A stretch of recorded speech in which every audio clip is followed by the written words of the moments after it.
many of us introverts are capable of acting out of character? In other words, how many of us introverts are actually capable of fooling people into thinking that we're extroverts at heart? We all know we can fake it to some extent, right? But there's a limit to how much we can control our self-presentation. And that limit is actually dependent on a very specific trait. Our true selves always seem to seep out via unconscious body language, right? You could just tell through a person or by looking at them that they're kind of slipping through the cracks here. And this is a phenomenon known as behavioral leakage in psychology. But how long one can fake it until his or her behavior starts to leak is dependent on where that person lies on something known as the self-monitoring scale. There was a study that was done on how well introverts could fake being extroverts, how convincing they were at being an extrovert. And they found that the introverts who put on the best performance and who were the most convincing at being a pseudo extrovert scored highly in this skill called self-monitoring. They were at the high end of the scale, of the spectrum, I should say. Those who are high in this trait or who score high in this trait are especially skilled at being able to modify their behavior to meet the social demands of a situation. They are very, very good at looking for cues that tell them how to act, depending on the environment that they find themselves in.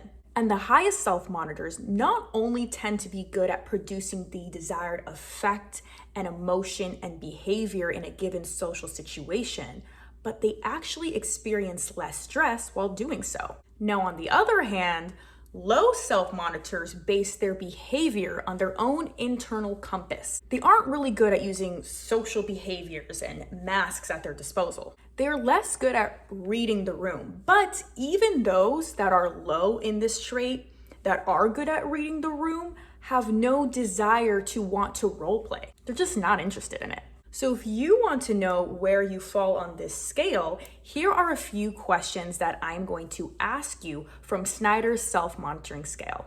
When you're uncertain how to act in a social situation, do you look to the behavior of others for cues? Do you often seek the advice of your friends to choose movies, books, or music? In different situations and with different people, do you often act like a very different person? Do you find it easy to imitate other people? Can you look someone in the eye and tell a lie with a straight face, if for a right end? Do you ever deceive people by being friendly when really you dislike them? Do you put on a show to impress or entertain people? Do you sometimes appear to others to be experiencing deeper emotions than you actually are? The more you answered yes, the more of a high self-monitor you are. Now, answer these questions.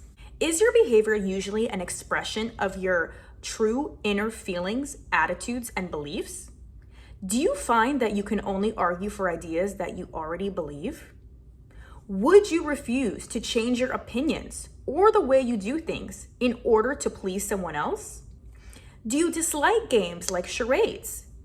Do you have trouble changing your behavior to suit different people and different situations?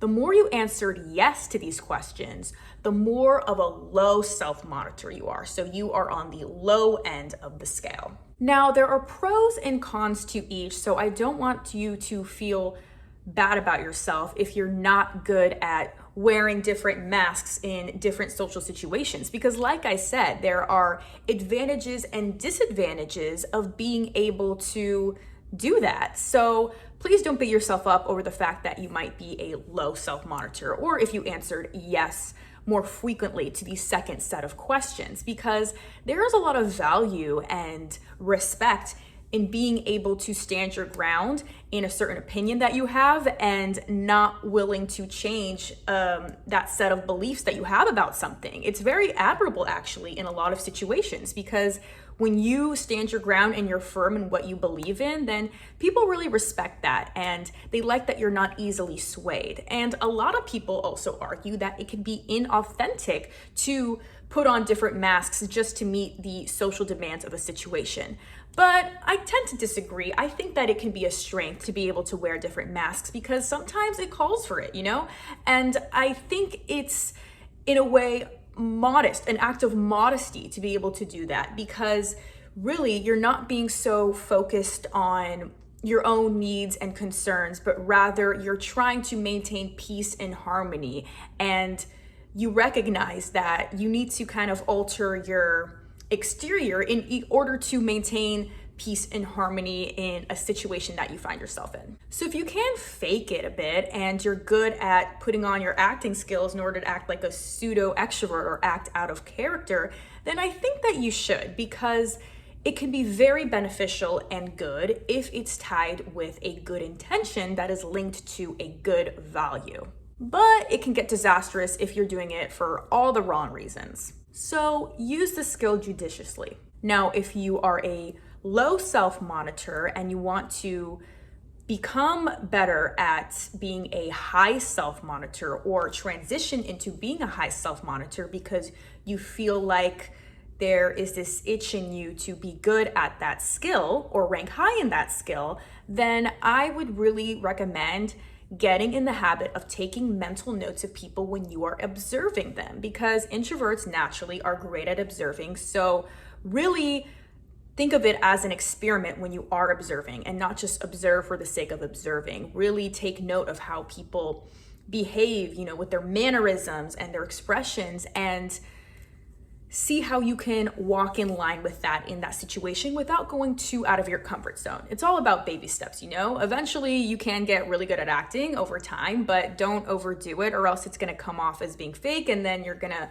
feel out of line with who you really are and resent yourself for, you know, not being your true self and feel like you are being too inauthentic, and thus have your energy be really, really drained. So just, you know, start to get in the habit of really looking around you and how people behave and act, and see how you can fit with that mold in your own way while still being true to yourself.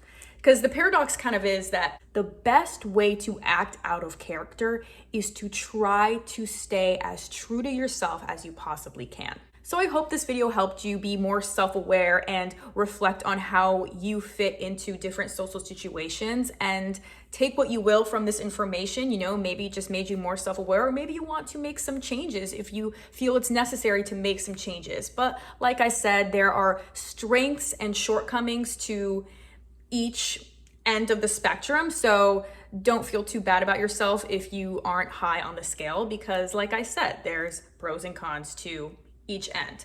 Anyway, I hope this video was helpful for you in any way possible, and I'll see you in my next video.